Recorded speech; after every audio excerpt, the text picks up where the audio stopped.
하나님의 말씀이 영혼의 양식이라면 기도는 영혼의 호흡입니다. 하루의 시작을 말씀과 기도로 연다면 우리의 영혼은 날로 건강해질 것입니다. 오늘은 사무엘상 1장 1절과 2절의 말씀을 묵상하여 우리의 영혼을 살찌우고 기도로 하루를 시작함으로 활력을 얻고자 합니다. 에브라임 산지 라마다임 소빔에 에브라임 사람 엘가나라 하는 사람이 있었으니 그는 여로함의 아들이요 엘리후의 손자요 도후의 증손이요 숲의 현손이더라. 그에게 두 아내가 있었으니 한 사람의 이름은 한나요 한 사람의 이름은 분인나라. 분인나에게는 자식이 있고 한나에게는 자식이 없었더라. 사사기의 마지막 사사 삼손 이후의 사건은 너무 처참합니다. 그 처참함에 대하여 사사기의 저자는 왕이 없었기 때문이라고 그럴듯하게 핑계를 대고 있습니다.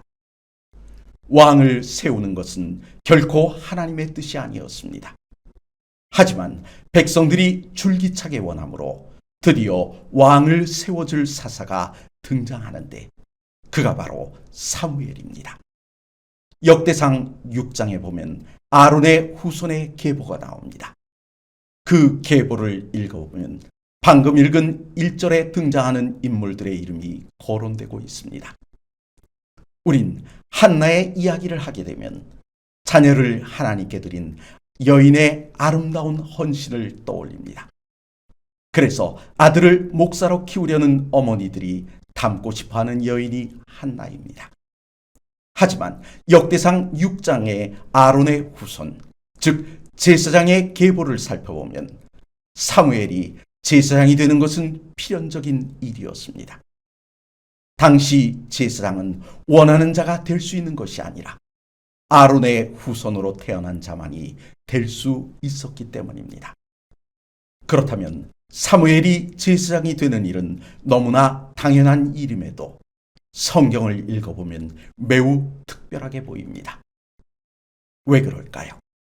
우리는 사사기에서 미가의 신당 이야기를 들었습니다. 돈이 있는 사람이 신당과 신상을 만든 다음 성직자인 레위인을 제사장으로 고용했던 그 이야기 말입니다. 이 이야기 속에 발견되는 사실 중 하나는 당시 사람들은 자기의 소견에 옳은 대로 행하였으므로 정작 제사장의 가문과 성전의 여러 직책을 맡은 가문의 사람들이 각기 자기의 생업을 찾느라 성소의 일을 등지고 있었다는 것입니다. 그러한 상황이었기에 생업을 위해 떠났던 그 성소에 자신의 아들을 맡기고 뒷바라지를 한다는 것은 특별한 사건이 아닐 수 없었습니다.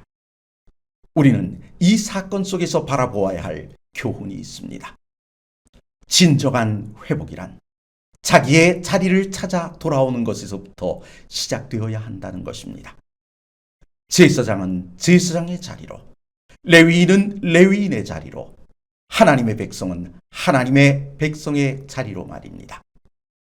사사기가 이스라엘의 정체성이 소멸되어져 간 기록이었다면 사무엘상은 그 소멸되어 가던 하나님의 백성들이 다시 참 모습을 찾아가는 기록입니다.